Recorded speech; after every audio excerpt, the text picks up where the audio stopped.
Ladies and gentlemen, boys and girls, children of all ages, guess what time it is? It is time for the return of the Wrestlecast. Except this time, instead of it just being Pat, Jed, and me, Chris, it is going to be me, Chris, Pat, and Gavin is back. The OG. Where's Jed? Can somebody tell me where Jed is? Anybody? He is living up to his half of the Ladyboy Express title. It's good. It's good. Gavin, do you concur to this? No, I'm just kidding. I'm here. No, Jed's in a bar. He is in a bar, unfortunately, and he gave us a hard maybe, not an maybe, but a hard maybe, and it looks like that hard maybe turned into a no. That hard maybe turned into a drunken maybe. Yeah, so no Jed tonight, so that's disappointing, but we still have a nice little show for you, and we are going to start out tonight, instead of doing it toward the end, with this day in wrestling history. On this day in 1968, WWF World Champion Bruno Sammartino and Batman Tony Marino defeated Virgil the Kentucky Butcher and Bull Ramus in Johnstown, Pennsylvania. Now, I bring that up because those are some amazing names. I honestly don't know anything about any of them except for Virgil the Kentucky Butcher.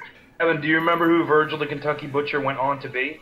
Actually, I do not. I was just facetious because everybody knows. You may remember him in his later years as Uncle Elmer. Ah, very good. Very good. And Batman Tony Marino was a guy based out of Pittsburgh who did actually wear a Batman costume. So he did wear the Batman costume. Okay. And Bull Ramos, please tell me it had something to do with a bull? Probably. A Spanish guy. Nice. But more importantly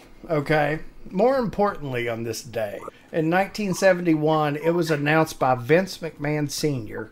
that the WWF would no longer be holding weekly television tapings at the National Arena in D.C., and instead the company would move its TV to Hamburg, Pennsylvania. And that would turn out to be very bad for the WWF. And did that open the kind of allow Vince Jr. to start to step in there? Because that actually was the show started declining after he did that. He actually was one of the promoters of that arena. Broke in when he was first allowed promoter duties under his father. That was an arena that belonged to him. But it's more damaging because that allowed the ringside position to be one recommended by the Pennsylvania State Athletic Commission, who happened to be a doctor named George Zahorian. Oof. Okay, why should I know that? George Zahorian is the doctor who was convicted upon count of illegally distributing anabolic steroids to the WWF superstars. Ah, so what was the extra W for in the WWF? Worldwide Wrestling Federation. Oh, I feel like you didn't need that W. Oh, that's probably why they dropped it. Yeah. Well, let's move on because let's look at here we go. 1971 Mid-Atlantic Championship Wrestling event in Roanoke, Virginia had the following results. Bobby Eaton drew Jim Dalton, and Bobby Eaton defeated Tom Horner. So there's a Bobby Eaton, what's the word I'm looking for, appearance? Wait, they had draws back then, didn't they? A lot. Yeah, they would use time limit draws at Broadway to make sure that guys got on the card, filled up some time, entertained the crowd. But they didn't have to worry about who went over. And so it kept both guys, in theory, looking strong enough that they could be moved up the card. Now, with this, was it a time limit draw usually? Yes. Yes. Okay. Some names that I noticed in 1981 Georgia Championship Wrestling, Terry Gordy and Jimmy Snuka went on to win the championship in a no DQ steel cage match. Oh, no, sorry, I read that wrong. Michael Hayes and Otis Sistrunk, who was substituting for Kevin Von Erich, defeated Terry Gordy and Jimmy Snuka for the championship in a no DQ steel cage match. What a weird match. Who It's was crazy that Terry and Michael feuded with each other in 1981. Which Terry made a career of that, of essentially teaming regularly with guys that he had previously feuded with, because he and Doc had a brutal feud in Mid-South and UWF Bill Watts before they went on to become the Miracle Violence Connection Japan, and then later in 90s WCW. True, and they did the Freebird. I remember like having tapes of this angle from Georgia, and like the big like, oh boy, he crossed the line moment is Gordy brought Michael Hayes a black cowboy hat. He was bringing it back to him because that's a gift that Hayes had given Gordy's son, who would grow up to be Slam Master Jay.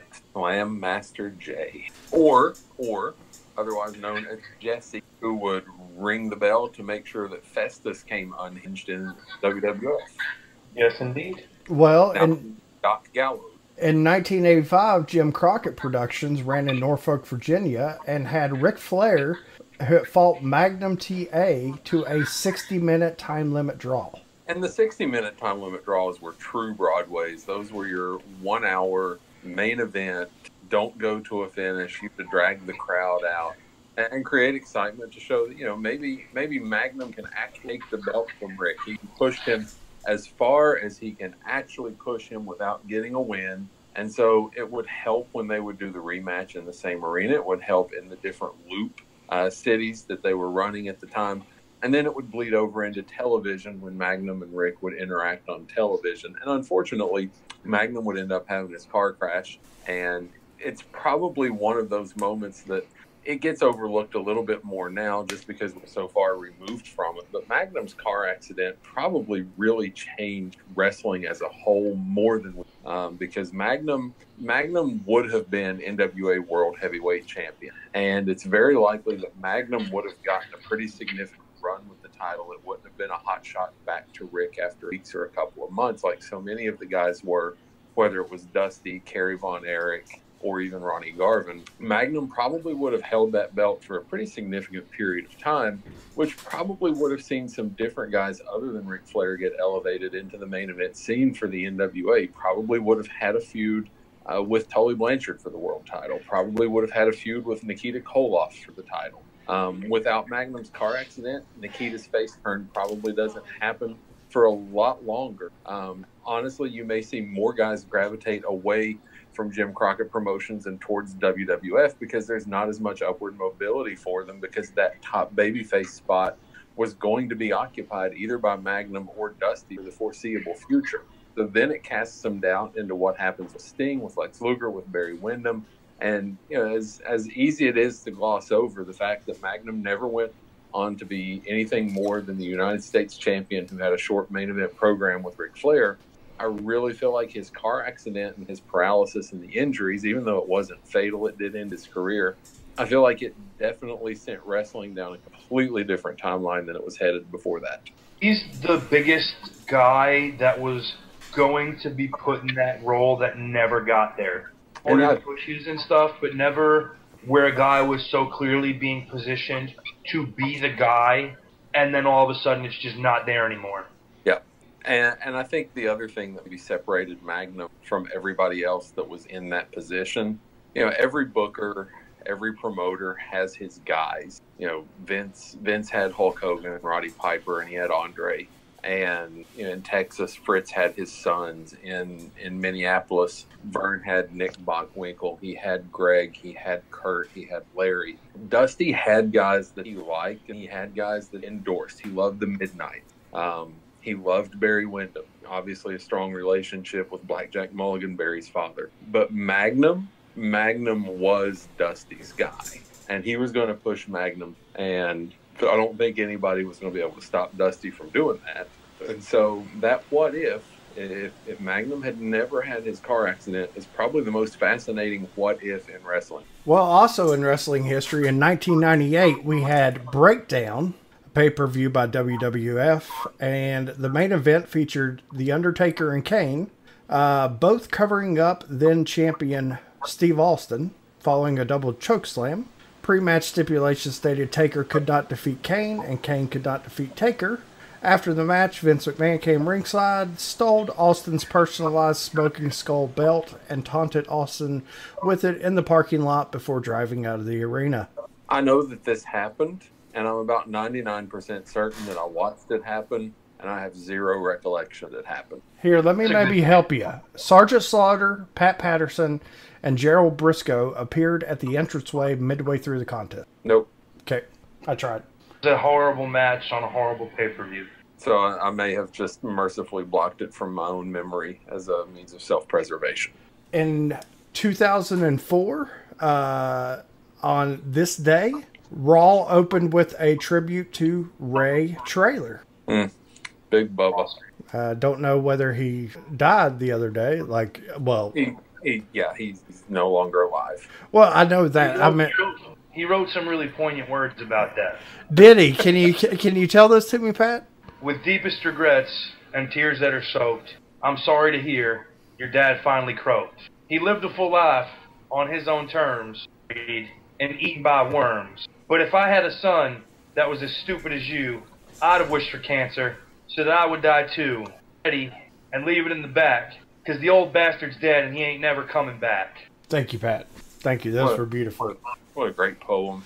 And touching tribute. In 2004, on this day, WWE announced that WrestleMania 21 in Los Angeles sold out in less than 1 minute. It was better than their previous Los Angeles WrestleMania. I'm not sure I believe that. I'm just saying. No, it definitely. Okay. 2005, Cowboy Bob Orton wrestled his first WWE match in 18 years, losing to The Undertaker during a SmackDown taping. Yeah, then he had hepatitis and didn't tell anybody. Oh, is that allegedly or? No, that's real. Okay. The Orton family, not incredibly tactful people. That's arguable. Barry was tactful when he went on Donahue. True. Was actually supposed to come back in 1990. Nobody knows this. Supposed to be back in 90. He was scheduled to wrestle Bret Hart at Madison Square Garden in a singles match, take a flight back from Puerto Rico where he was working at the time, and instead they subbed in Akeem and decided, we're not going to give Bob a shot after all. Which, I don't know if any of our listeners also listen to something to Wrestle with Bruce Pritchard, but Akeem the African Dream, definitely not a rib on Dusty Rhodes. Gavin, today is a big day for you. Because in 2008, Ric Flair gave his first ever shoot interview to High Spots. It wasn't very good. TNA 2008 ran a show in Miami, Florida, and I wanted to point something out. Who was Cute Kip? That was Billy Gunn. Because Christian Cage pinned Cute Kip. Line of the night says, someone yells at Hebner, "You screwed Brett," and Kip yells, "Wrong show, dumbass." Billy Gunn's always got interactions. So, in 2010, WWE officially retired their World Tag Team Championship following a unification of the WWE and the World Tag Team belts. Yeah, that era where WWE decided to get rid of all of their titles was weird, and I didn't like it. And then, even beyond that, the fact that the lineage they would use was, not the original lineage just confused the hell out of me. Right. And now you've got two sets of titles, and you're not sure which one are the originals now. Yeah, exactly. Yeah. So, and I think finally, we'll go with this. On this day in wrestling, okay? And this is very important, but on this day in wrestling, let me pull it up here because I want to get the exact right. It's a big deal. It was the night before Jewel City Wrestling at the Phil Klein Family YMCA Center in Huntington, West Virginia. Yep. The show featured Al Snow, Onyx, Generation Dead, the Tate Twins, Alex Matthews, Ethan Wright, Rocky Rage, Nick Iggy, Zach Vincent, Steven Strick, Sherman Tank, and my favorite, Oleg the Usurper. So, really, two things of note there. One, Oleg the Usurper, super fun, and is still a part of Chikara when they run. Super nice guy, couldn't ask for a better guy to work with on a show. So if anybody that happens to promote shows is this and would like to bring Oleg in, then he has our highest recommendation. The second thing is the Tate twins have actually gone on to accomplish something because the Tate twins have been seen on national television as the Mardi Gras mat, feather-wearing, bedazzled boys for Dalton Castle. So, well, then that's better than anything else anyone can do other than being Dalton Castle. Right. So, Dalton Castle's boys were on the second ever Jewel City Wrestling. That was the second one? No, that was the first one. Second one was Adam. Oh, okay. Yeah. For real, though, Oleg the Usurper. Oh. Top tier. Oleg versus Jock was just incredible. Please, everyone, get this guy. I'm telling you. So, anyways, I had to finish up with that, Gavin, because I figured you wouldn't even think about it. But thanks to Facebook and memories, nice, we get to see that. So, nice. So there are rumors that, and I thought we've done this multiple times. There are rumors that Shawn Michaels may be coming back for more matches. Have you heard about this? Apparently Vince wants 3 out of it. Oh, man. 3? Yep. Now, I know he's going to be in the Undertaker's Corner at WWE's Super Showdown in Australia on October 6th. Well, he will actually be opposite the Undertaker's Corner. Sorry. He will be Triple H's corner against the Undertaker, while the Undertaker is backed by the mayor of Knox County, Tennessee. I apologize, Pat. You are correct. My bad. So my question is this, Gavin. If he wants 3 matches out of him, who do you think he wants them against? Well, he's made it clear who he wants them against. I do believe the Saudi Arabian show, they want Triple H and Shawn, Undertaker, and Kane actually in the ring at the Saudi Arabia show. One of the matches, he wants him against AJ Styles, and one of the matches, who was the third one? Want another stupid one-on-one with Taker? No, they wanted that in the tag match. That was the only one with Taker. Man, I'll have to look that up. But I know AJ. Johnny Gargano? What's that? Can it please be Johnny Gargano? Or Tommaso. Tommaso being the guy to finally retire Shawn. Great for the heel cred. Cannot remember who the third one was. I do remember that it wasn't Daniel Bryan, and I was surprised by that given the connection between the two. But AJ Styles? Well, AJ was one of the 2 that I could remember, but I can't remember the third. It wasn't Joe. It wasn't Daniel Bryan. It wasn't Roman. It wasn't Seth. It wasn't Dean. It wasn't Miz. John Cena. No, they've done that. Ziggler? It may have been. Pay for that. God, if we get 3 matches out of Shawn, can we please not have one with the Undertaker and Kane and Triple H? Well, I think that one was less about what Vince wanted and more about what the person of the Saudi Arabian show wanted. Right, so Vince then. So, unfortunately, I don't think that's one that they really get to make a call on, because I'm sure that show being a bought show, they're going to get a lot of money for that. God, do the Saudis really need us to hate them for anything else? I wouldn't think so. Add that onto the list. Add that onto the list. And wait till Trump nukes the shit out of them. Well, I don't know whether you guys saw it, but Brie Bella doesn't know how to pull her kicks. We saw it. Liv Morgan didn't see it. Liv Morgan has been confirmed to have suffered a concussion and is going under the proper protocol before being allowed back into the ring. Gavin, I did not see this. Pat, it sounds like that you did. How bad was it? The first one would have been bad enough. The second time she was maybe a little unnecessary. So, wait, she did it twice? Yeah, she got it twice in a row. Like she kicked her? So bad. It was so bad. Chris, the best way to explain this is Liv Morgan is on her knees, right? Right. Awesome in any scenario, but we'll go with this one. And Brie is supposed to be throwing kicks at her chest. It's the first one, okay. And then, Liv Morgan rocks back and sells it and moves forward a little bit. And Brie just doesn't time it right, and winds up kicking her in the face. So instead of faking rocking back and what have you, she actually rocks back pretty good and then rocks forward into another full blast kick in the face. Wow. I'm going to have to look this up because this sounds amazing. Look it up. Well, bad as anything else you'll see. Well, we here at the Casual Heroes would like to wish Liv Morgan a fast recovery and that she has all use of her brain afterward. So, a question for Pat while looks up that video. If Brie were not married to Daniel Bryan, how quickly would get fired?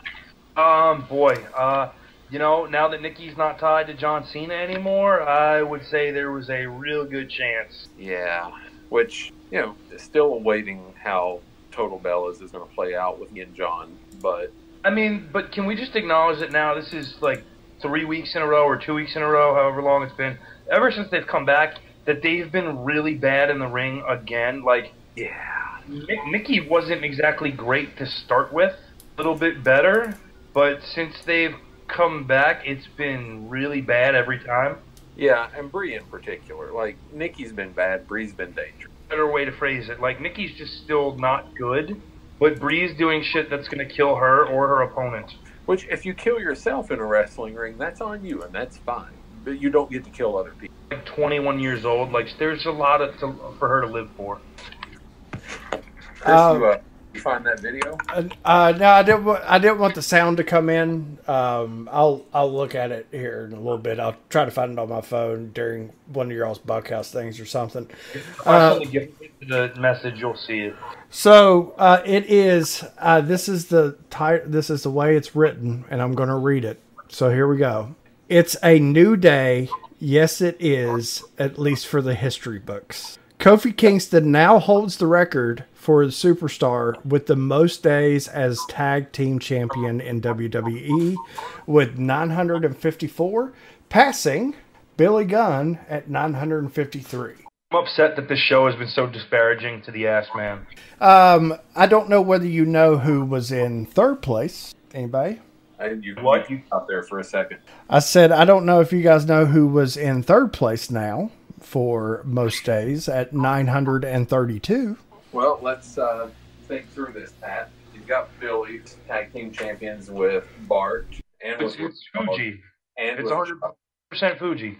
Fuji? It is Mr. Fuji at 932. I was going to go maybe Samoan, maybe Tony Gurria. I feel like Tony Gurria was like a 13-time tag team champion with 12 different people. Gurria and Fuji, if I'm not mistaken, both have 5 reigns. Fuji had, I think it was 3 with Toru Tanaka and 2 with Saito.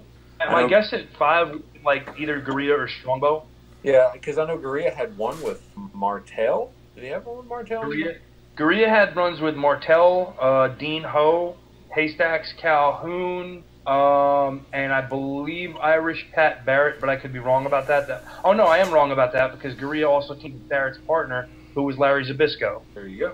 Well, Kofi also has the longest reigning tag team championship as a member of the New Day, holding the belt for 480 consecutive days. Yeah, that was more about a class action lawsuit. His tag partner Big E tweeted about the new record, writing, Kofi Kingston has the most days as a tag team champion in the history of WWE, never failed a drug test, never had a brush with the law, always a professional to the highest degree.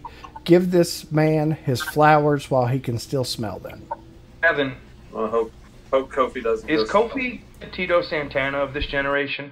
I think that's a fair comparison. Yeah, I think that's a fair comparison. Reliable. He's over. He has good matches. Can do what you ask him to do, but he's just never going to be that top guy.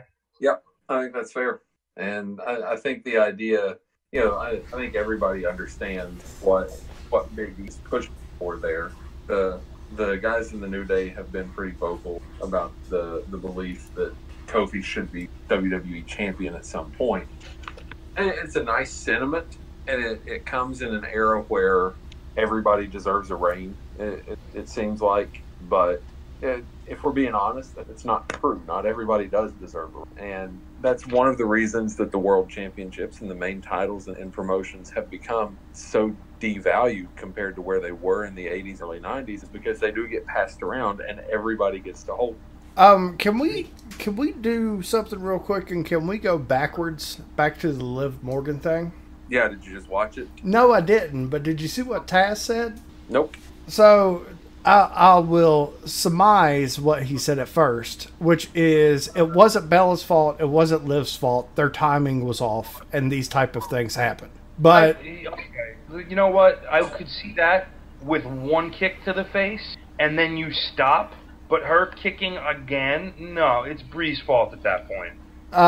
He said this was a bang-bang situation, and I think things could have been handled better, in my professional opinion. Just as an observer watching it, and someone who has been knocked out in the ring, someone who has knocked people out in the ring, I have to be honest in these comments. You might not hear it from people who work for WWE or want to go back, but I'm just going to say it. That match has to stop, and that girl needs to be taken out ASAP. And he goes on to talk about how, like, the match went on and it shouldn't have, and that Bree knows something's wrong, and, you know, had a weak kick and all that stuff, and they should have just stopped the match. So, Pat, could they have stopped the match? Do you think that they noticed? If they're not going to stop a pay-per-view when Owen Hart dies, they're not going to stop a match when some little blonde girl gets kicked in the face. Okay. It's not wrong. But, I mean, that was back then, Pat. Now they talk about safety. Yeah, they talk about it. Like, when there's blood, they stop the match and, you know, fix it. They put gloves on. So, okay, then, I see what Pat's saying. Gavin, should they have stopped the match? They should have, yeah. But, you know, they don't care. Yeah. Taz thinks they should care. It's not like one of the Bellas got kicked in the face. Right. Or the implant. John Cena and Bella are not together now, right? No. Alleged. Huh. Okay. They're building heat for the TV show. Oh, they are. Gotcha. Okay. And something that I did not know existed. Did you guys know that their number one is a website called fatherly.com? Nope. And number two, that they rank dads. The 100 coolest dads in America is this list that comes out every year. First of all, I want to know why my dad was not on it. Wasn't. Anybody else's dad make the list? Probably not. Okay. Well, obviously the number one dad in America, or no, the coolest dad in America is LeBron James. Not a big deal because he just has the most money. But the interesting thing here is WWE SmackDown Tag Team Champion Kofi Kingston is ranked number 17. Kofi. So where is Titus O'Neil? Didn't make it. He was Father of the Year. Yes, he did not make it. But Kofi Kingston is having a good week. He made the coolest dads list. Well, good for him. That's almost like one WWE title. Which he'll never do. So, you know, being like the 19th best dad. 17th best dad. Pretty close, right? Where did Nia Jax rank? 32. 32. Any others you guys want to know about before we move on? Bill Cosby. Actually, dude, 101. Right. I mean, dude, the list was there, but the moment it came down 3 to 10 years, they dropped him out. Yeah, sorry, dude. That's tough. I feel like how being a murderer less of a running back. You know what I mean? Like, we need to consider that. And finally in the news, and we'll move on to something else, because it's kind of a slow week. But anyways, finally in the news, Goldust says he's at the end of his career. I mean, yeah. He said, my body's getting older, they're getting younger and faster. It takes a toll on an old man's body like myself or Kane or Mark Henry or Taker. You got to do it a little bit less. You can't go balls to the wall like we used. Goldust mentioned his recent double knee surgery, noting that his body doesn't recover like it used to, that it makes it harder for him to keep up with guys half his age and truly separate himself other than being a master of the art of storytelling. I can still hang with these little kids for a bit, but I've got to give them credit. They're going out there for 30 minutes hard and fast, and they can tell stories. That's big for me. It's telling stories for people. Whenever guys say, you know, I'm getting older, it always reminds me of the Mitch Hedberg bit where he says, you know, this is a picture of me when I was younger. Every picture is a picture of you when you were younger. Yeah. She's got to with you when you're older. I need you got that camera. He is turning. Next year he will be 50 in April. So Yep. You know, He and turned, he turned pro young in Florida in like 80, 89, I think it was. he was, let's see, he was 18, 19. 19. He's been wrestling 30 years. Yeah. It's a good career.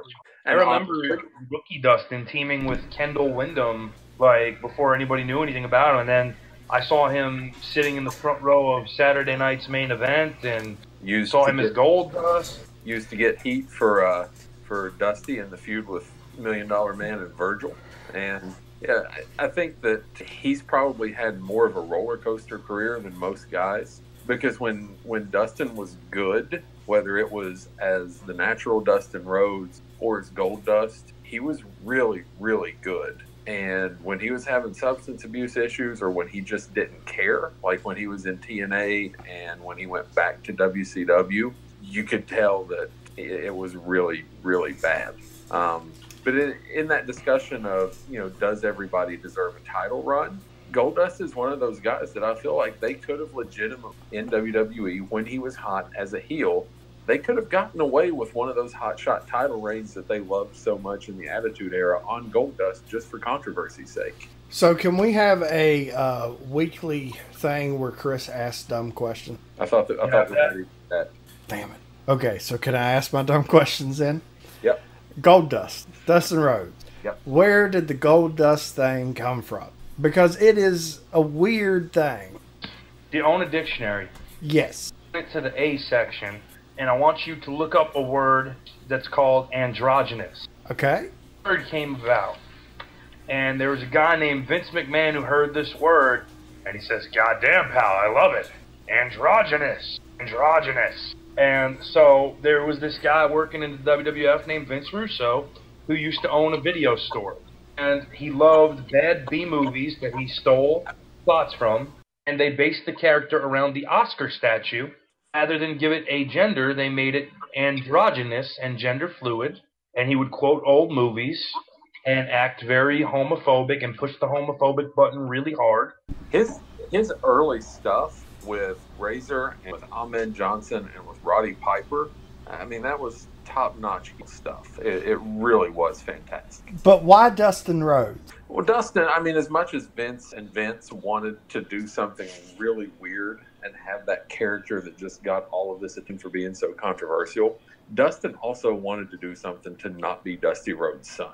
And his work as the natural Dustin Rhodes was fantastic. He and Barry Windham were a top-notch tag team in the early 90s in WCW, and Pat and I have talked about how, as much as we love Doc and Gordy as a team, and their stuff with the Steiners was just incredible, their matches with Barry Windham and Dustin Rhodes wasn't far behind, which is a huge compliment to Dustin, given where he was in his career at that point. He also did some really good stuff with Steve Austin and with Rick Rude.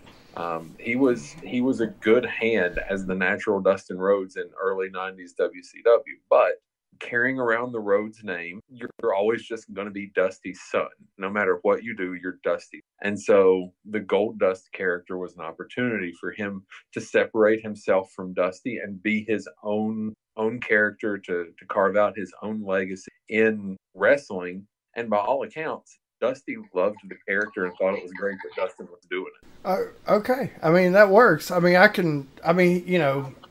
his dad was very, very popular, so maybe you don't want to be just Dustin Rhodes and try to do your own thing. I always thought that character was really, really weird, and I couldn't figure out why he would want to do it, but now it makes sense. There's two characters that predate the Attitude Era that are really like the Attitude Era in play ahead of time. Is when Diesel lost the title to Bret Hart and came out and cut that promo on Raw, talking about, be with me, you got to wear the black glove and I'll know you're cool. But the rest of you, I got no use for you. The other's Goldust by a mile. Gotcha. Okay. And anything, Dustin was, on one hand, the natural evolution of Adrian Adonis, and Vince did within the 80s. He pushed the envelope further.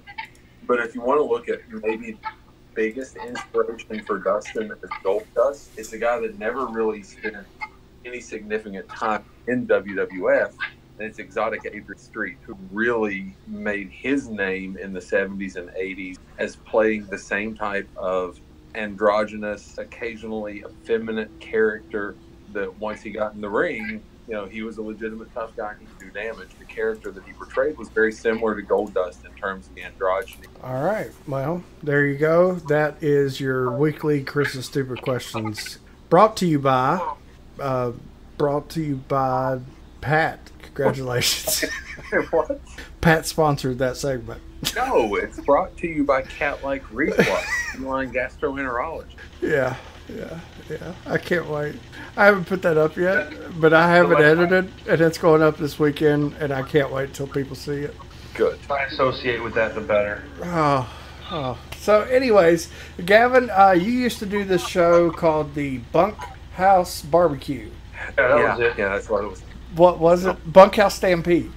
There you go. Yes. There you go. And that was Pat and I's two-man show in an attempt to get something like this going when the casual heroes were dying a slow, painful death. Well, I was, doing stuff. But tonight you are rebirthing that slightly, and I am going to let you take over for this, and then whenever you guys are done, we'll do a list and we'll get out of here. So when Pat and I were doing the Bunkhouse Stampede, one of the bits that we did there on a regular basis was something we called the Hall of Pretty Good. That's perfect. Perfect. Is that perfect, Chris? That's perfect. Keep going. You just made that a little creepy. But anyway, the idea behind it was to shine a light on guys that maybe don't necessarily get talked about as the all-time greats of the business. They weren't your headliners, they weren't your main eventers, but they had careers that deserved to be recognized. And for the revival of this segment tonight, Pat and I made the hasty decision to talk about one Scott Flash Norton. Scott Norton is, by all accounts, a man's man, standing 6 feet 3 inches tall, weighing 360 pounds.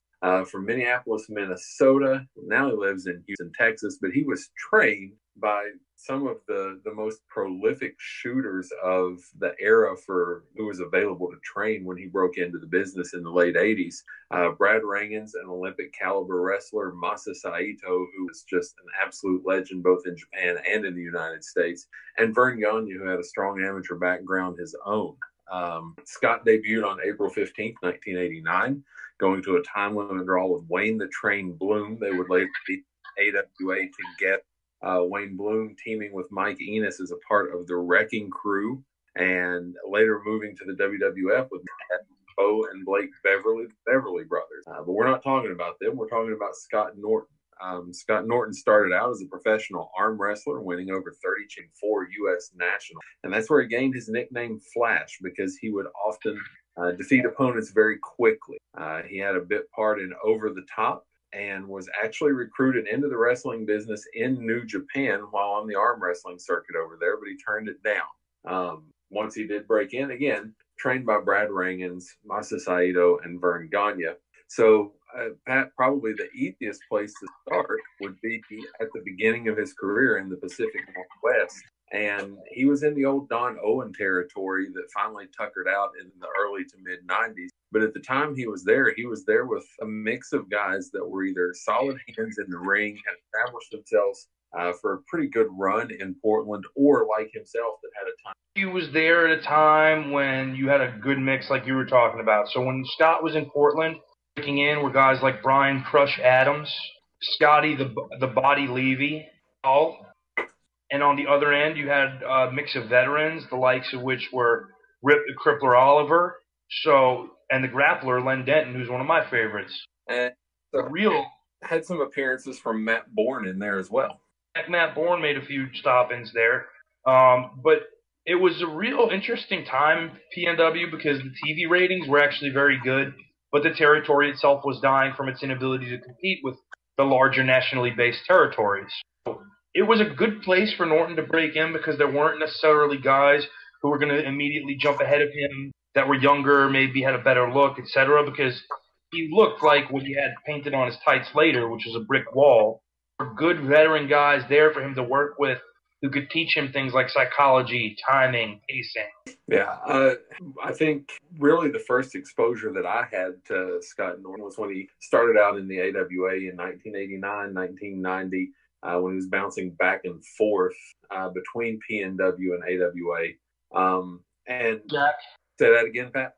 He was Flapjack? Yeah, Flapjack Norton. I didn't really pick up on it as much as a kid, but looking back now, that team that he had with John Nord in AWA, holy cow, what a couple of awesome. I would not have ever wanted to cross paths with those guys at any point.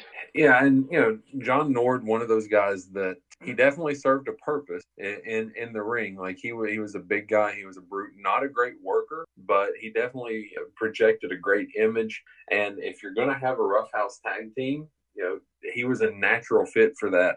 And the credibility that they got just from their physical appearance was tremendous. He won the Pacific Northwest Heavyweight Championship, only held the belt for 2 weeks, and eventually he moved on to New Japan Pro Wrestling, the natural fit for an enormous gaijin. He would eventually become the IWGP Heavyweight Champion. And when we had the opportunity in the first iteration of the Casual Heroes to interview AJ Styles, that was one of the things that I had the opportunity to ask him about. Was AJ as New Japan and the heavyweight champion over there. There's a list of American wrestlers that have held that title, and AJ stood out because previous to him, it was Bob Sapp, it was Brock Lesnar, it was Stan Hansen, it was Scott Norton, and AJ definitely stands out. Scott Norton was the typical gaijin that met a lot of success in Japan, and it was over in Japan that Norton really came to his own as a worker. He's no longer a big guy. He was over there working with guys like Hiroshi Hase, Kimuto.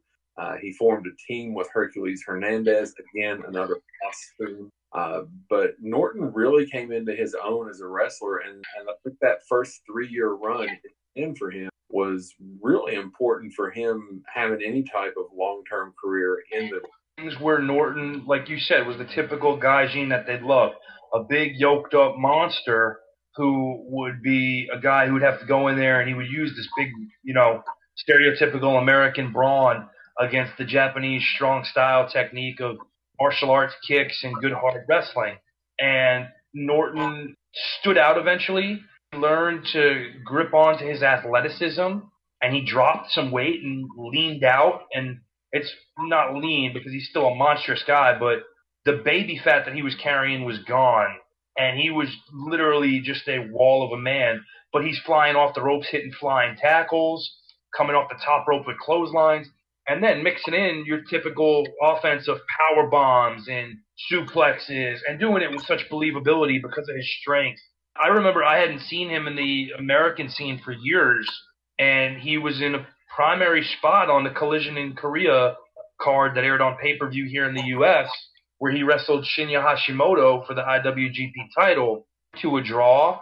But just seeing this big guy who fought hard and did that, and I watched him eat Hashimoto's kicks in the chest, and he just egged him on. Come on, keep kicking. See more of this guy.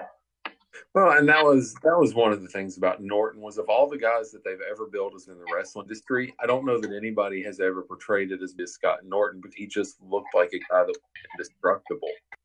Looking at his team with Hercules Hernandez, this is pretty incredible. They had a 4-month run as IWGP Tag Team Champion. And when you look at the list of teams that they faced in title defenses, it's such an eclectic mix of competition that I feel like it's worth going down the list. They had successful defenses against Keiji Muto, also known as the Great Muta, which you probably know that if you're listening, but just to be safe. Keiji Muto and Hiroshi Hase. For the record, I'm on this podcast and I didn't know that. See, we tried to help you out, Chris. Yeah, we tried, but, Look out for you. The Nasty Boys, Masa Saito and Nakanishi, the Barbarian and Haku, long before they were the faces of Spear and WCW. And maybe if you don't want to run across. Maybe my favorite tag team that has ever existed anywhere, even if it's the only time they ever tagged. Scott Norton and Hercules Hernandez defended the IWGP Tag Team Championship successfully against Jake the Snake Roberts and Brutus the Barber Beast. Like, I don't even know how that Oh, happened, good Lord. but more power to him. Eventually, he would find his way back to the United States, and he would sign for a brief run of WCW in '93. And he was initially positioned as an opponent to Sting. And Sting and Scott Norton, maybe not in WCW, but in Japan, they actually had at least one really entertaining match where Norton was a bloody mess and keep coming forward. But Norton didn't get over in WCW, and so the program got scrapped and moved on. He showed the pay-per-view, didn't he? I think so. After he realized he was treading water, sort of. Yeah. Didn't they replace him with Nails? They may have. Yeah, I think that's right. He had one appearance on a house show in the World Wrestling Federation in 1984, which I did not know prior to that, where he lost to Bob Holly. Absolutely criminal. Not hardcore Holly. This was somewhere between Sparky Plug and Hardcore Holly. He would return to WCW, have a brief encounter with Shark, also known as John Earthquake, Golga, so on and so forth. He would have another tag team that never really went anywhere, but I really enjoyed with Ice Train, and they were named Fire. And they had a little bit of initial success. And here's where the WCW's questionable booking to question. They had a match at the Great American Bash 1996, Fire and Ice, with the Steiners. And that's a match made in heaven because Rick and Scott were still on top of their game. They had evolved a little bit since 91, 92, but still probably the best tag team in the world in 1996. And Norton and Ice Train were both reasonably mobile big guys that worked well with Rick and Scott. They lose that match, which, okay, great. You move on to the next pay-per-view. And what happens at the next pay-per-view? They lose on the pre-show opener to the Rock and Roll Express in 1996. It should be noted that Gavin likes the Rock and Roll Express. I grew up with the Rock and Roll Express. But there's absolutely no excuse for them beating Scott Norton and anyone. They shouldn't win a handicap match against Scott Norton in 1996. And then after that, they break up Norton and Ice Train. Yep. Each other. And he would move over to Japan again, win the Super Grade Tag League in 1996, with Binya Haka. But then maybe Norton's best American run, he comes back to the United States. He joins the New World Order, and he teams up with Buff Bagwell. They match Kevin because now he's not just teamed with another big guy. He's teamed with a guy that's got a little bit of personality that can liven him up, and Vicious and Delicious was born. I won't lie. I hated this team. Not because of Norton, but because of Bagwell. And to be fair, I've generally hated anything ever involving Marcus Bagwell since he debuted. This is the most tolerable I ever found Marcus Bagwell because he was teaming with a wrecking machine. And again, at the time, my friends and I, we were Nitro guys. Yes, we still watched Raw, but Nitro was really where it was at this point in time. We were WCW guys. We used to look at Norton and be like, some of these guys, Norton's a scary, scary man. And like I said at the top, him having the airbrushed brick wall on his singlet, most accurate representation I've ever seen of anybody on their tights. Including Cheryl Roberts on Rick Rude. Including. Yeah, the psychology behind this team, maybe even more so than teaming up with guys like Hercules, John Ford, and Ice. The psychology behind this was perfect because you had the annoying, loudmouth, cocky, arrogant, you desperately wanted someone to beat up Bagwell and shut him up. But to do it, they had to go through Norton. And much easier said than done. So the psychology behind the team was perfect. And Bagwell did ensure that they were legitimately a heel team because it's easy to cheer for the cool guy, Scott Norton, that looks indestructible. And, for me, a top 5 finisher of all time, the reverse shoulder breaker where he basically power bombs a guy onto his knee. It looks devastating, always executed incredibly safely by Norton, but it just looked incredible. Now, something that some of the folks listening to this may not be aware of, Pat, I feel like you were probably aware of it. During this very busy time in his career, when he's a member of the NWO, he is a member of Vicious and Delicious. He's feuding for the WCW Tag Team Championships here and there. He's going over to Japan and actually became IWGP champion, defeating Yuji Nagata during this run, and showed up holding the title on Nitro one night. But in the midst of all of this, he also served as a bodyguard for Prince on the Purple Rain Tour in 1999. That's one of those Minneapolis connection things where, because Eric was his boss, and Eric is a Minneapolis guy, the money because Norton had worked at a club called First Avenue, which was a disco owned by Prince. And, Norton as a whole was a bodyguard in Minnesota before this. Even before he was officially wrestling in the AWA, Vern Gagne hired him to watch The Office to make sure nobody tried to screw with him. I mean, that's a good choice. There's only one fight on record that Norton lost, allegedly, and it was while he was drunk and got sucker punched by Tony Howman, better known as Ludwig Borga, was a very pumped up guy who trained as a professional boxer. Yep.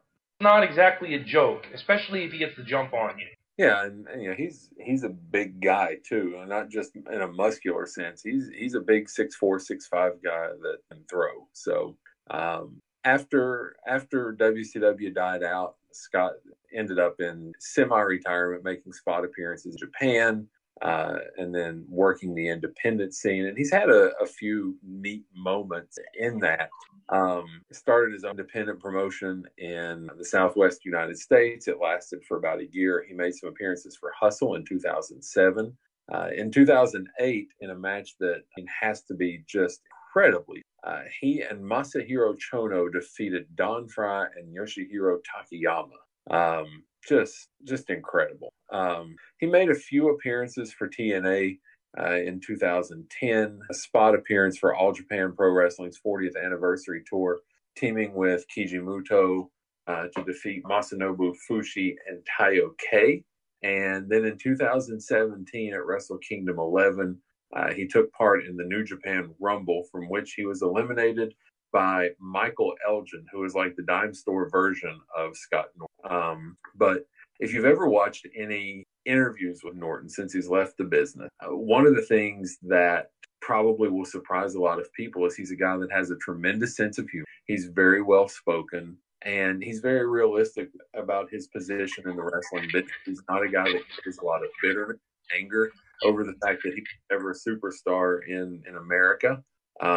He's a humble guy, and that Midwestern Minnesotan mentality really comes out in his interview. And that Minnesota group that came into wrestling in the 80s, between him and the Road Warriors, Hennig, Rude, John Nord, Wayne Bloom, like all of those guys, such an incredible boon to the world of professional wrestling, because all of those guys contributed on a big scale in their own way in different territories and in different promotions well through the 90s and into the 2000s. There's never going to be another group of guys who come out of one area like that, those Minnesota, those Minneapolis, St. Paul, Robbinsdale guys that came out. And, I mean, we could leave out, Brady Boone, Nikita Koloff, Tom Zink, just for the, there was an age difference around those guys of maybe about 4 years, give or take.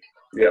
But for them to all have come in together at around the same time, achieve what they achieved around the same time, well, and Norton deserves a lot of credit, not just for his continued success, but unfortunately that he's one of the few that remains alive.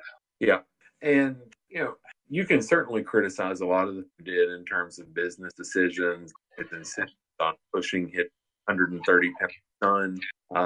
But one of the things that you cannot fault Vern Gagne for is his proficiency as a trainer in the world of professional wrestling. And Vern not only turned out a lot of high-quality wrestlers, I would say that by and large, Vern probably turned out more legitimate tough guys than anybody else in the wrestling, including Scott Norton.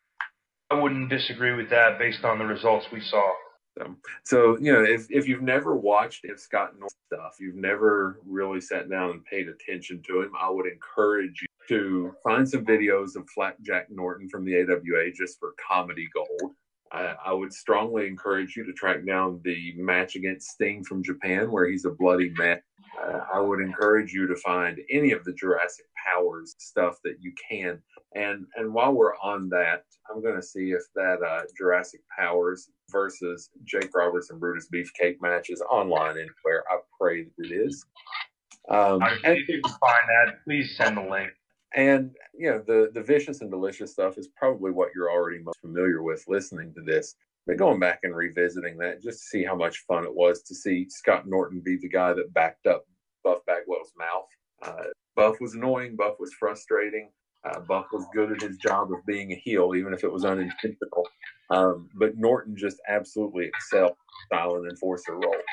You know, make the decision to watch him wrestle Hoovy on a Nitro from, I think it's like May of '98, and you will see the most perfect power bomb you'll ever see in anything ever.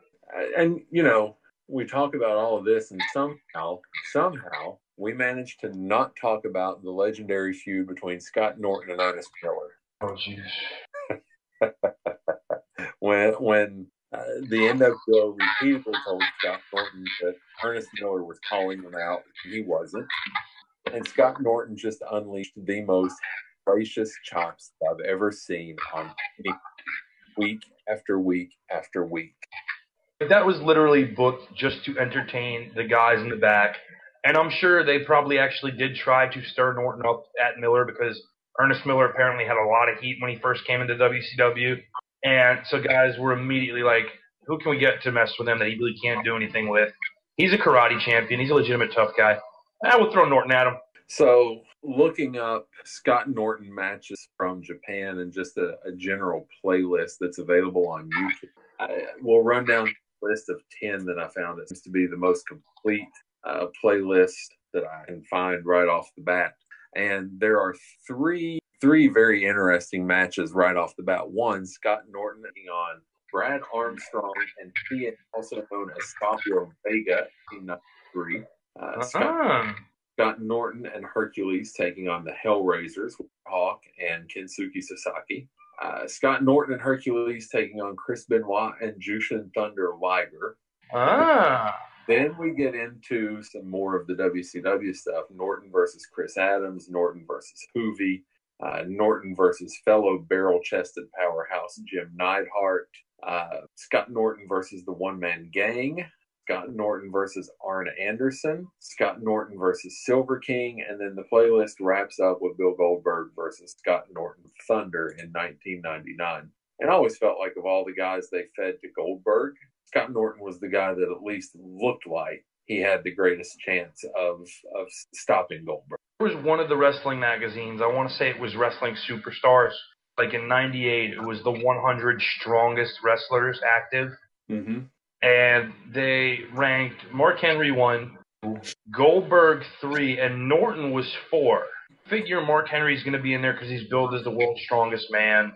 You know, Big Show Giant makes sense because he is a legitimate giant. Sure. Top of the world with, you know, at the time, I think he just won the WCW title, and he's the hottest thing going. So it makes sense. But then Norton's in there. Yeah. Norton, not a guy getting a lot of play in terms of media attention and what have you. I'm at 4. And that says a lot about how much respect internally people had for Norton. Yeah.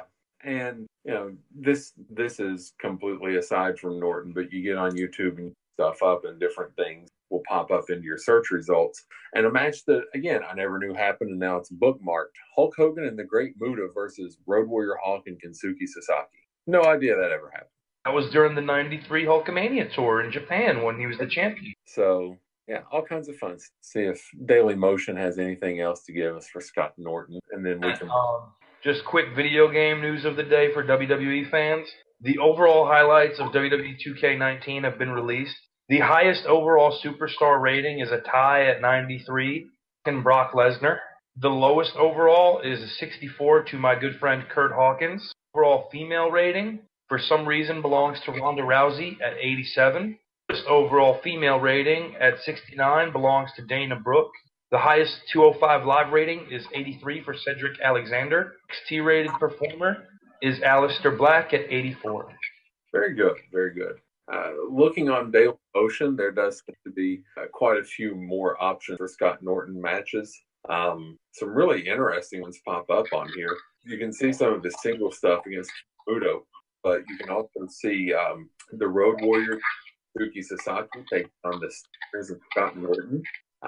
Masachono, in his pre-mobster days, when he wasn't dressed like a member of the Yakuza, when he was still wearing the 3/4 length black and white capris, basically. You've got Kono and Shinya Hashimoto versus Scott Norton and B. Brian Blair, of all people. Brian Blair. Yep. Don Fry taking on Scott Norton. Scott Norton, Hercules Hernandez, and Brad Armstrong against fan crew over there. Scott Norton, Yokozuna, and Samu the Wild Cove versus Sumi Fujinami, Riki Choshu, and let's see who the third member of that team is because it's cut.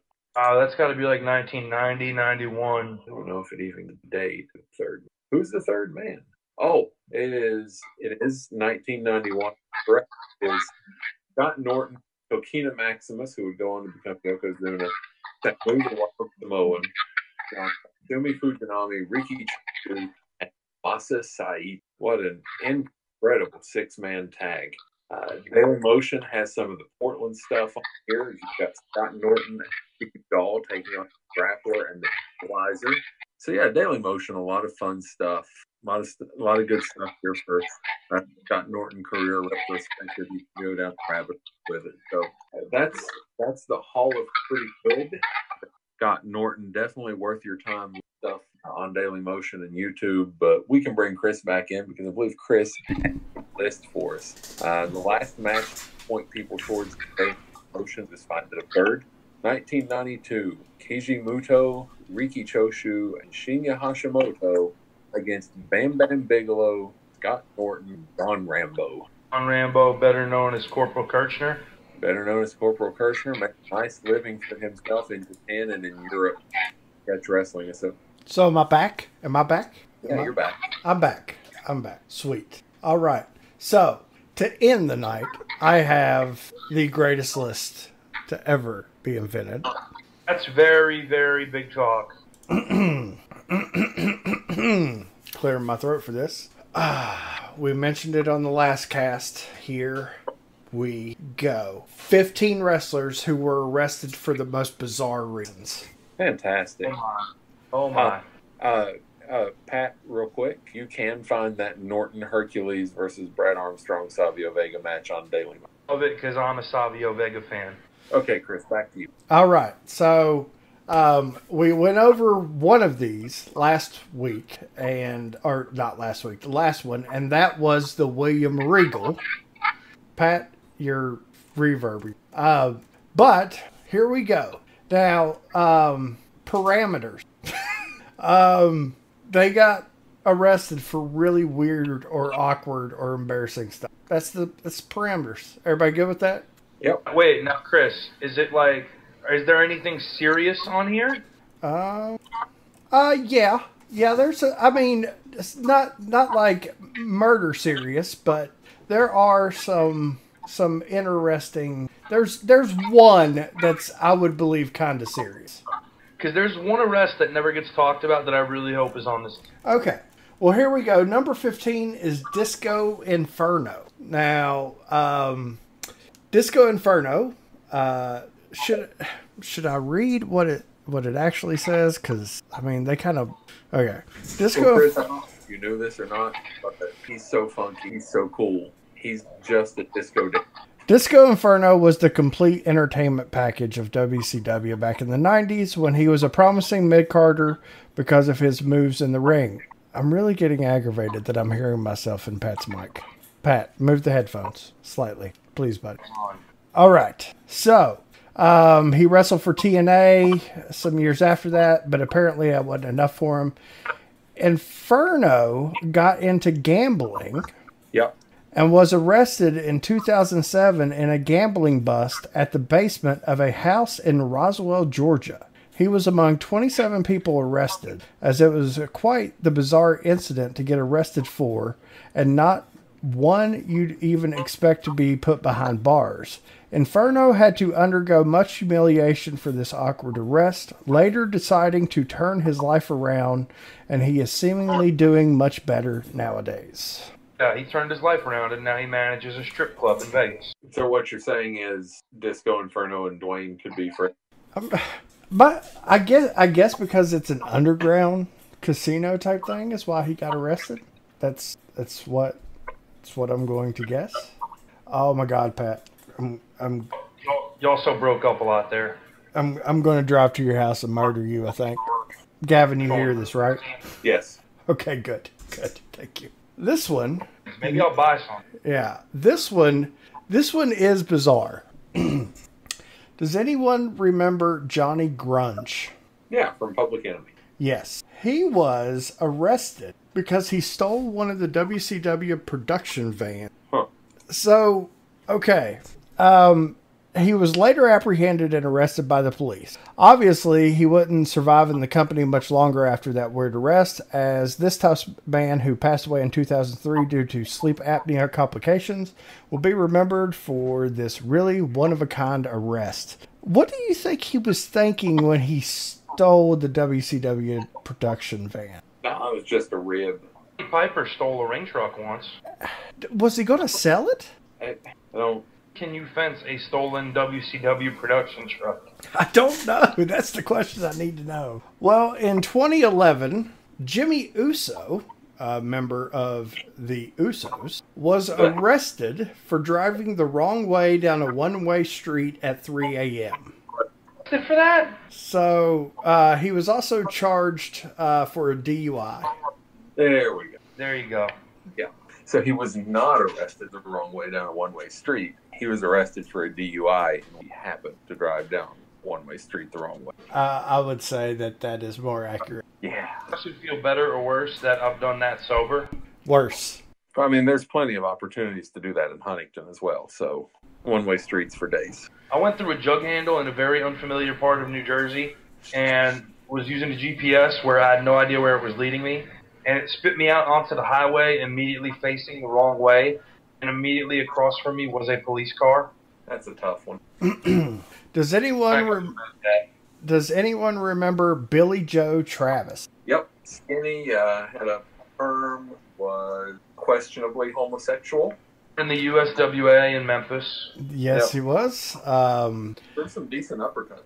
He was arrested on air. Apparently, Travis did not pay child support, and his ex-wife had filed a complaint to the police about it, who decided to take matters into their own hands and arrest him while tapings for the episodes were going on. Now, hold on. Just wait, stop. The police decided to take matters into their own hands. That's what police do. Well, that was not them taking things into their own hands. They just did their job. Liberal propaganda. He was fine for me. I'm just reading it, Gavin. No, you wrote this. I know you did. I did not write this. They're not at with that liberal propaganda. He is the first and only wrestler to legitimately be arrested on television. Don't let Vince hear about it. It happened. I don't think this one is bizarre. This one's just sad. Lita was arrested for excessive speeding and driving on a suspended license. It's not bizarre at all. She's just kind of a train wreck. Yeah, she's just an absolute train wreck. Now, we said this one last week, but I'm going to do it again just in case. Not last week. Last time. I'm going to do it again because it's a great one. William Regal apparently got on a flight, and when the stewardess approached him, he apparently urinated on her. Regal claims he was so drunk that he doesn't even remember the incident and woke up in a prison cell in Alaska. I knew the incident. I did not realize that he woke up under arrest in Alaska. Yes. Gavin, do you remember the Chris Adams incident on a plane? I do. This is what English guys in plane. They're still salty over 1770. Imagine so, because you've got Regal taking a leak on one and Chris Adams headbutting one in the face. The Brits, which, Regal pretty open about his issues with alcohol and pain pills. So Chris Adams pretty open in the ground. Who hasn't gotten drunk and peed on a flight attendant? Gavin, is Chris Adams still dead? I'm not sure that Twitter can give us the answer to that, but I'm going to assume that. Down Wembley Stadium every year. Test, however, no longer dead, according to Twitter. I'm getting yelled at by. I want everyone to know that is listening. I did not make this list. Gavin's yelling at me. Pat's yelling at me. Now my wife is yelling at me. I did not make this list. Number 9. Chris, make better lists. Tyson Tomko.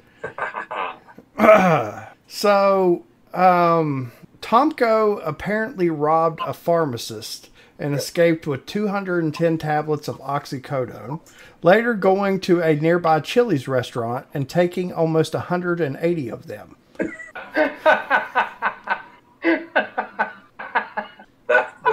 That's the second funniest thing that Tyson Tomko has ever done.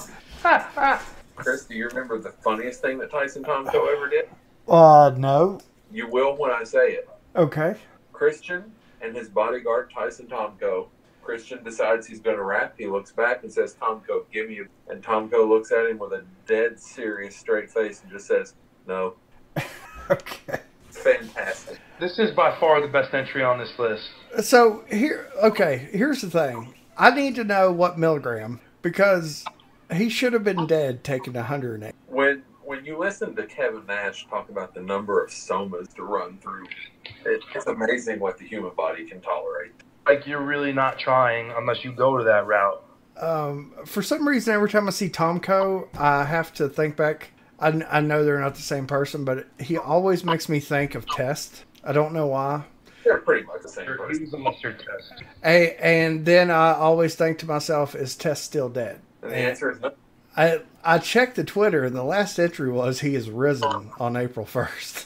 So, Test is alive. If you see Test, approach him with extreme caution. Do not let him bite you. So, Pat, here's the one I talked about, probably not bizarre and kind of serious. Does anybody know who Nick Gage is? Yep. Nick Gage? Yes. CZW mainstay, Nick Gage. Yes, that is correct, Gavin. Just got his picture on WWE.com from a match with Matt Riddle. Gage had robbed a bank in the New Jersey area, where he went to a bank employee and robbed approximately $3,000 from the bank. What he didn't know was that the entire thing was recorded on camera, and the police would track him down and arrest him for this bizarre crime, considering that he had an income in CZW. He served 5 years in prison and went back to wrestling, but this shocking, eccentric crime is something one can just not decipher. Okay. They're clearly overestimating. Do you know what he did with the money? No. Got $3,000 from this bank, and it's in Collingswood, which is in very, very South New Jersey, and then went to Atlantic City to gamble it away. Are you serious? That's it? That's all he did with it? I swear to God, they took $3,000 and went to Atlantic City, and then, and then the next day he surrendered himself to police on New Year's Eve. Wow. Okay, that seems ridiculous. To jail for it was about 4 years, and then they let him out on parole, and then he violated parole and he got locked up again. What a winner. Well, number 7, and this one actually is really weird. I never understood this.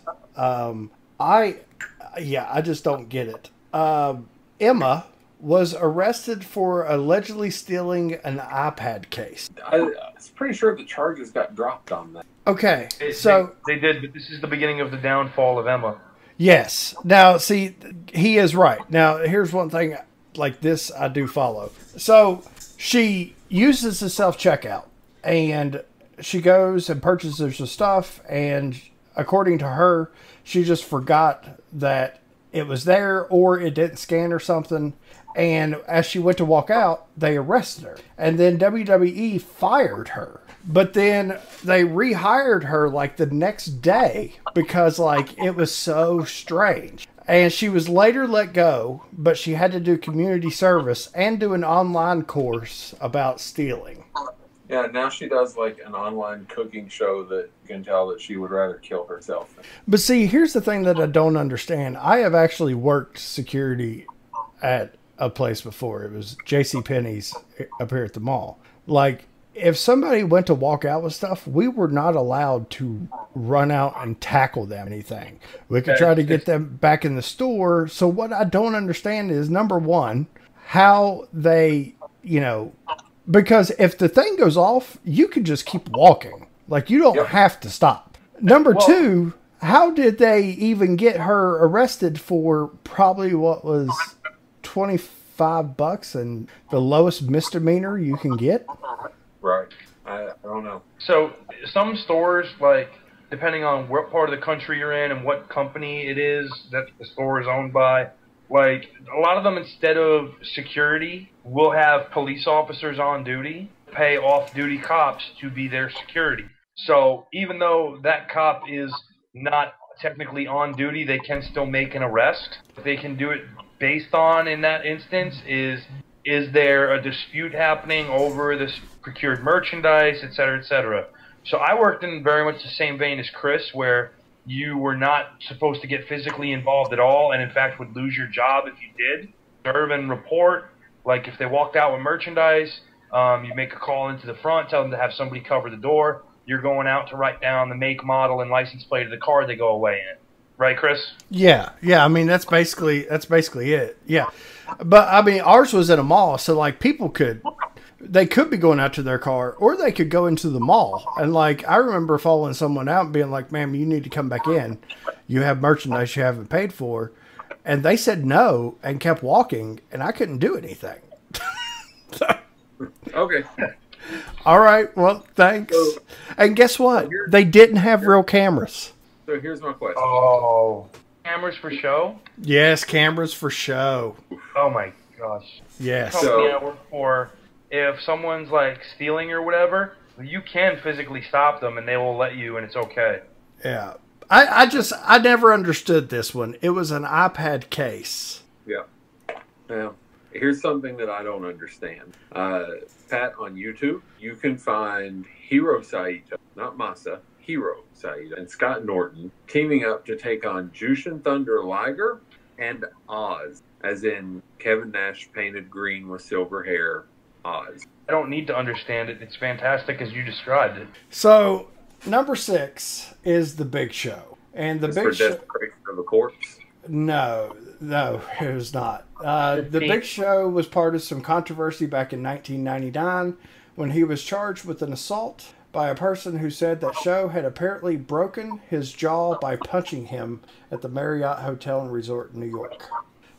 He was cleared by a judge for being not guilty a few days later, but he does have a mugshot, and it is an amazing mugshot. I feel like I remember the mugshot, but I don't remember the arrest. I have the mugshot. If you are, there we go. I will score it for you to see. There you go. The one, Shelby County, is that in North Carolina? No, New York. County, New York? I just know that it was, well, I'm trying to think. I'm not sure because it says that it happened in New York. Maybe he was arrested somewhere else. There's a Shelby County, Tennessee. Shelby County, Ohio. There's a Shelby County everywhere, dude. Either way, apparently he allegedly broke someone's jaw by touching it. Yes, it's basically, yes. Number 5 is going to hurt, Gavin. It's going to hurt. Okay. It's the Nature Boy. Well, yeah. It's Ric Flair, who was arrested for giving alcohol to a girl who was a minor. How dare they? That's so Flair. How dare they? He allowed the intoxicated girl to drive his car while they were both apprehended by the police. It was noticed that the underage girl had a .15 blood alcohol level. Yeah. Rick. At home is almost twice the legal limit. I'm still waiting to hear what Rick did wrong. You cannot give alcohol to people under 21, Gavin. Well, no, I can, but Ric Flair can. He's Ric Flair. Ric Flair probably also shouldn't let them operate a motor vehicle. Yes, he also let them drive. Yes. Okay, and? The part is, this is all from a year ago. This was in 1996. Come on. I fail to see the problem. No, you fail to see the problem? Okay. Yeah. Ken Patera and Scott Norton versus Destruction Crew from AWA is on. Gavin, fire me. I'm already fired. Fire me. I'm already. Number 4 is Caitlin. Oh. And she was part of a bizarre arrest in 2012 as she was arrested by the police for failing to pay an old parking ticket. She was arrested just before a Raw show in Michigan. That is weird. I would take any excuse I could to put her in handcuffs, but She also has a booking photo, Pat. Would you like to see it? yeah, There you go. that's just Caged Heat Part 4. So, number 3 is actually really bizarre, depending upon And Masa Saito. how large. Ken Patera Wait, was arrested in 1984 Yeah, it for, was. and I quote, he threw a boulder at a restaurant. Yep. Well, they should have served him. Okay. taunted an Olympic strongman and Masa Saito.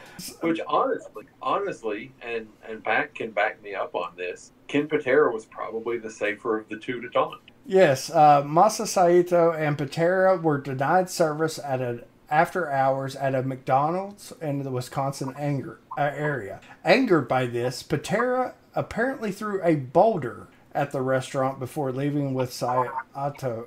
Here's my question: how big There it does is. it? Say that again. Saito? Ah, damn it. How big does it have to be for them to say boulder instead of rock? It was significant. It was significant. So it was a literal. Do you know the stones that like people like put around like a tree in their yard or like line a driveway with?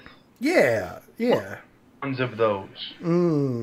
Well, I just think it's funny that they use the word boulder. That's Like this impressive. image of a man picking up, you know, like a car-sized rock. And Patera probably could do that anyway. Get through a window, completely shattering it. Yeah, like I'm thinking like Looney Tunes boulder, you know? Talk about what happened when they went to arrest them, because that's the best part of the story. Okay. The both apparently also assaulted the officers who came to arrest them that day, and Patera was finally arrested 16 months later. Do you know what happened in the actual arrest, guys? Do not. Okay, so Patera and Saito went back to the hotel in Waukesha, if I'm not mistaken, is where this took place. Like, they're like, this is bullshit, blah, blah, blah, whatever. And all of a sudden they hear pounding on the door, and somebody's pounding on the door saying, let us in, let us in. And Patera's going, fuck off, get away, fuck off, get away. And then finally, Saito opens the door, and it's a female sergeant who immediately pepper sprays Saito once the door opens. Saito's blind and pissed off. He throws a backhand that breaks this girl's nose in half. Like, all the cops start piling in, and Patera and Saito are fighting like 7 cops, and Saito is apparently in Japanese threatening to suplex all of them. Patera didn't really like do damage. He wasn't immediately arrested. Saito, who's a Japanese guy on a work visa, because he initially assaulted the officer, that's how they claimed it, he immediately got locked up. Oh, that sounds like a fun time for everyone. Man, I wouldn't have wanted to be the guy trying to arrest her. Number 2 is just sad, and I don't want to spend a lot of time on it. It's Sunny and violating her parole. Over and over. And over. Time. And over. And over. She was just in court about a mile from my job the other day. I don't know what happened to her, but man. Yeah. A lot happened. Pat, I just found another gem on YouTube. Right. We've got Shinya Hashimoto versus Steven Regal for the IWG champion. Hey, yeah, I remember that. And I found my all-time favorite tag team ever. It's Doc and Gordy, Stan Hansen, and Dan Spivey. Best tag team match I've ever seen. Southern Boys versus the Midnight Express. That's probably top 5, but Doc and Gordy and Hansen and Spivey still best match. They arrested her back in like February, and she was a fugitive because she had warrants in 2 towns in New Jersey. One of them is Knowlton, which is in Warren County, which is far from me. The other is in Aberdeen, which is right near where I live. Separate DUIs. And another one was from fleeing the scene of an accident. That was the one from Knowlton Township. So eventually they set the bond for bail at like, it was a small fee that she couldn't pay it to like double that. And then on top of that, she got extradited to Pennsylvania because she had a bench warrant for her probation being revoked for multiple parole violations. So she's looking at like 5 years right now. Well, always have 19. Yep, we will. And number 1 is Jerry the King Lawler. Which time? So while he's been arrested a few times, the one we are talking about is in 1999, whenever he was given a ticket for wrongfully parking at the arena, got really angry at the officer, threw the ticket at the officer, and ran over his foot. I'll go ahead and say it, Pat. That's not even the weirdest thing Jerry Lawler's been arrested. Hey, Gavin, do you know of any that happened? I've heard of one or two. Chris, Chris, one in Florida?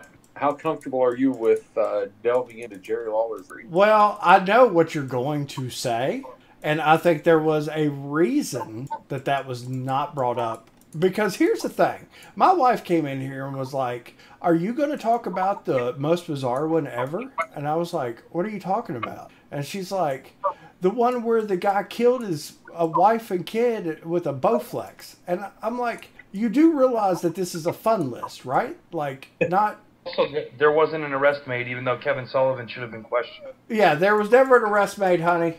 He killed himself, remember that. So I don't know... Not because of that, it's because they never got Kevin Sullivan. I'm sorry, Kevin Sullivan's never been allegedly convicted of a crime that Pat alleges that committed. But my thing is that if we get into Jerry's arrest history, Yeah. it's dark. Well, I don't know about that. You had the domestic abuse Right. that was dropped, but then you got the 1993 incident where he was arrested for something different. Yeah. And I'm pretty sure I know what this... I don't know how much time you want to spend talking about rape and sodomy without Jed here. Right. Just, I feel like, yeah, he ran over the cop's foot. It's funny. Right, so then there was this 15-year-old, right? No. Oh, but it was. I am not in any way. Okay, but what about that time in Florida with this girl who's 14? No, we're good. We are good, Pat. It's fine because it happened in Florida. No. I don't. Here's the thing: in Memphis, Jerry can do whatever he wants. I don't see how it helps. Doesn't help. I don't see how we get any more listeners discussing Jerry's alleged. Okay, well, how does it work then for like CNN when they get all these extra viewers when they talk about Harvey Weinstein? What ladies and gentlemen, thank you for listening to the Casual Heroes podcast. We are getting ready to go down a dark road that could turn Chris. What? You left one out for Jerry. No, I didn't. I didn't leave any. You did. Yeah, No. you really did. No. What about his cardiac arrest? Oh, that's a good one, Gavin. His cardiac arrest is a good one. I remember that. Were we watching together? Dolph Ziggler. Were we over at Cheeks? Yeah, I think so. I think we were. And I think Ziggler, not brought in. It was that... We can talk about that arrest for a second, okay? Because I do want to talk about that arrest. That had to be, other than Owen just straight up, like, die. And, like, you didn't even... Like, that happened, and I think you maybe saw, like, half a second. But, they panned away really quick. But the whole thing with that happening with Jerry, like, you heard it, and you saw... Like, they were able to stop that one. That was a weird... And I think maybe the best thing that came out of that entire incident was the death of Michael Cole's heel announcer character, because it was impossible. It was impossible for Michael Cole to be a heel after saving Jerry Lawler's life on air by doing CPR. Like he couldn't be a heel anymore. Because Michael Cole as a heel was great. To me, it started out okay, and then it eventually got into that territory where it was the type of heel where you just wanted him to not talk and maybe be fired and lose his job and have horrible things happen to him in real life because he was so annoying. It was of Jim Ross is never annoying. because Jim Ross is terrible. See, he had moved so far past that though, and it was just it. I did not in any way enjoy Michael Cole as a heel announcer for the second half of that run because it didn't frustrate me the way a heel should frustrate me. It just made me not want to watch. And Michael Cole transitioning to just being an announcer, I was very grateful. Speaking of transitions, do y'all remember that in 1993, Jerry Lawler was invited? No, he wasn't. He maybe was, but we're not going to discuss it. Nope. We're moving on. All right, well, we'll leave that alone then, and we'll talk about. He used to tour Florida a lot in the early '80s. No, we're not going to talk about Florida either. We're not talking about any of that. Gavin, do we have any plugs or anything? Or Are you really? That's how Lawler got into trouble. Is plugs. I can't even. And he was trying to force it, but then. Oh, that doesn't make sense. Due to my understanding, but then. No. What about when Jerry Lawler's son was arrested for not paying a hotel bill and then he died in prison? Oh, that was sad. What about when his other son was arrested for stealing memorabilia? No, we're just gonna, we're gonna go. We're just gonna go. But there's a lot weirder arrests to talk about. Yeah, true, but not as fun. Not as fun, Gavin. Tanning salon. Gavin, it's not as fun.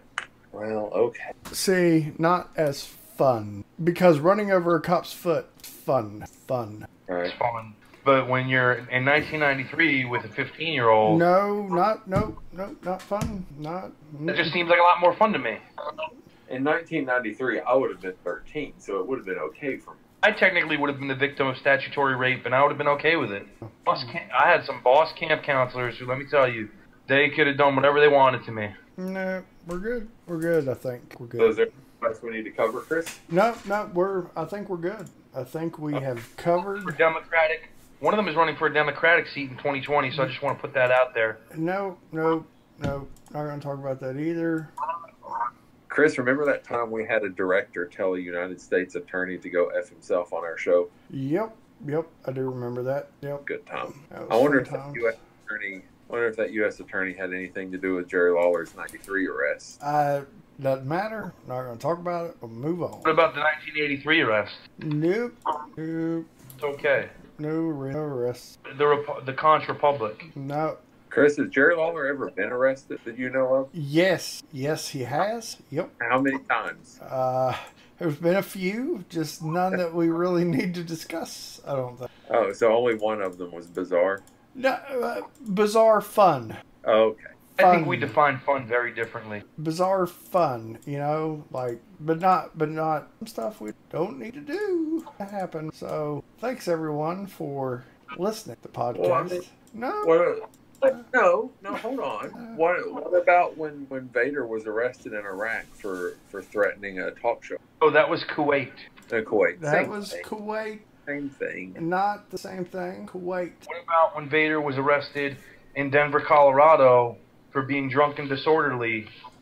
Cops that he was out catching bullfrogs and that if they sucked the dogs on him, he was going to kill them. Yeah. That's just not as fun. Not as fun as stealing 210 oxycodones and taking 180 of them. That's fun. What about when Stone Cold beat up Deborah? Domestic violence, not as fun. No, not as fun. What about when Marty Jannetty beat up Shawn Michaels? Had to go down to the jail and tell the cops that it was all part of an angle to let them out. That's fun. It's fun. What about when Lex Luger got arrested for a DUI with the car and then she died a few days later, overdosing on vodka, Xanax, and hydrocodone? Not as... Really? Nope, not as fun. But that's like a 2-for-1. That's like a DUI and a death. Right, but nope, not fun. What about when the Big Boss Man beat the Mountie at SummerSlam 91 and the Mountie was then booked and processed and had to spend the night in jail? Fun. That's fun. It's fun because it's not real. So it's fun. Oh, no, this is the best arrest story. Okay? They're in Fresno, California. It's Bob Orton, Roddy Piper, and Don Morocco. Drinking all night, doing whatever, maybe some recreational stuff, what have you. It's fine. And they're driving the rental car all around. They get stuck on railroad tracks. Brilliant geniuses they are. First, they try to just push the car off the tracks, and they can't do it. So then they have front seat of the car, and Roddy and Morocco are going to push it while Orton runs the gas. There's gas, and Orton and Piper and Morocco are in the back, and all of a sudden it starts kicking up all the rocks and shit at them like bullets, and they start screaming, "Stop! Stop! Stop!" Just leave the car there and go back to the hotel. And all of a sudden, they see the cops walking into the lobby. Morocco run to go hide, and Orton is in his room already, and Orton sleeps naked. Piper and Morocco knock on his door. Bobby, they're here, man. You got to do something. So Orton is holding the door open with his toe leaning over the banister to look down at the floor, but he's also drunk. So he slips, and the door closes behind him. So he's naked. Come up and see this naked guy who meets the description of one of the guys, and they tell him to stand down. He's just standing there talking to them. So one of them shoots one of the taser darts at Orton, and it's electrocuting him. But Orton's messed up, so he just looks down, looks at the dart, pulls it out, and says to the cop, "You stupid son of a bitch." About ready to start fighting all these cops. So Piper and Morocco run down and like, no, don't do it. This is us. And they arrest Piper and Morocco, and Orton gets out scot-free. It's beautiful. Absolutely beautiful. It's fun. See, that's fun. That's fun. Hey, Chris. Yeah. It doesn't beat 1993, but... Well, what about 2000 when Dick Slater stabbed his ex-girlfriend? Not fun. Not fun. Not bizarre either. I have to say that's not bizarre. Okay. Chris, in his statement, he said, "I want to watch you bleed to death." Not... Okay, bizarre, but not fun. Now, I'm going going to Gavin. I'm going to ask you about... Yeah. Buck Zumhoff. Oh, but rockin'. Go ahead. Buck Zumhoff? Because I've got two that I want to ask Chris about to see if it's okay if we can include them as fun. Buck Zumhoff from the last one initially, but there's a history here. Zumhoff was jailed in July of 1986 when he was found guilty of sexual misconduct involving a minor. Oh, see, not fun. So he serves 3 years in jail after being convicted of fourth-degree assault with a minor in January of '89. Okay? No, okay. Okay, he was arrested again 7th of 2013. Okay, no. With 12 felony counts of criminal sexual misconduct. No. Allegedly to have been done to his daughter. Not fun. Not fun. Not in any way fun. Like, not even... No, it's getting there. No, it's not. 12, we're good. We're good. No. He was convicted on all 12 counts in March of 2014. Here's the funny part. Following the verdict, Zumhoff attempted to flee from the courthouse, tackled by multiple officers, and charged with escape from custody. That's not fun. I did not have fun hearing that story. Trying to legitimately run from the courthouse and being tackled by 4 officers is not funny? I mean, not fun. So, I'm going to ask about one more guy before we wrap up, Chris. In 2007, one of the guys from WCW named Hardbody Harrison arrested. He was found guilty of multiple counts of sex trafficking and forced labor. Not fun. He was sentenced to life in prison, but his defense was that he was just teaching the women how to become wrestlers. I mean, was there any validity to this? Well, he got life in prison, so probably not. See, not fun. Not fun. So convicted of holding 8 women as sex slaves. Sex trafficking and forced labor is not fun. No. Nope. Okay. No. I wish Jed were here to disagree with you. Yeah. Okay. Well, this has been fun. Chris, the victims contended that Harrison's rigid training regimen consisted of a wide variety of exercises and household chores, and having to memorize a series of commandments that was designed to make them attractive prostitutes. Failure to complete the chores or breaking the rules required the women to pay Harrison, creating a never-ending debt cycle. Not fun. So I appreciate a pyramid scheme. Yeah, no, we're good. Thank you. Everybody, thanks. We're gonna go home now. Okay, I got one more for you. No. This one's fun. This one is fun. I know this is not fun, but it is fun. There was a guy in the 90s in WWF. He was kind of mush-mouthed, named Ahmed Johnson. We mentioned him earlier. Not fun. Not fun. And Ahmed, not fun. Now, hold on. There was an arrest in Florida. See, Florida, not fun. Using 15-year-olds as prostitutes. However, here's the funny part. A lot of people thought it was Ahmed Johnson, but it was really just another guy named Tony Norris and not him. What a funny case of mistaken identity that would be. Hey, weren't you that guy that pimped out 15-year-old girls all over Florida? No, that's another guy named Tony. And it doesn't help that there was a pro wrestler who was actually doing that at the time. Also known as Hardbody Harrison. That's the guy we just talked about with sex trafficking. None of these are fun. So we're gonna go home. We're going home. None of those. Okay, take us home, Chris. I'm taking my ball and I'm going home because we had fun. We stole an iPad case. Fun. Sex slaves, not fun. Not fun. Jerry Lawler. No, Jerry stories. Nope, not fun. Nope, what about that time he?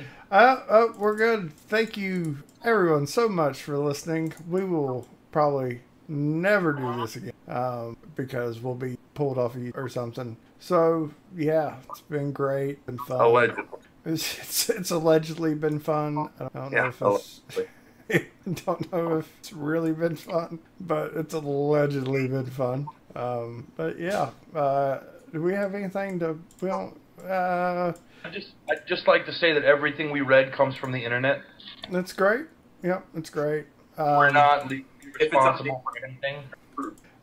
So I mean, yeah, like I guess check out the YouTube channel. There'll be a video of Gavin playing Bionic Commando up probably by the time that you hear this. So, de facto, heretofore not guilty. Yeah, we're moving on. So thanks everyone. We got to plug the next show we're going to record next month. And what show is that? Start our worst year ever attempt. Worst year ever attempt. Okay. I don't know what that's going to be, so. Explain. Gavin? Yeah. Are you going to explain this worst year ever thing so I can go? No, we'll get around to it later. Okay, we'll get around to it later. So, everyone, thanks for this train wreck. We love you. Say bye, guys. Bye, guys. Bye, guys.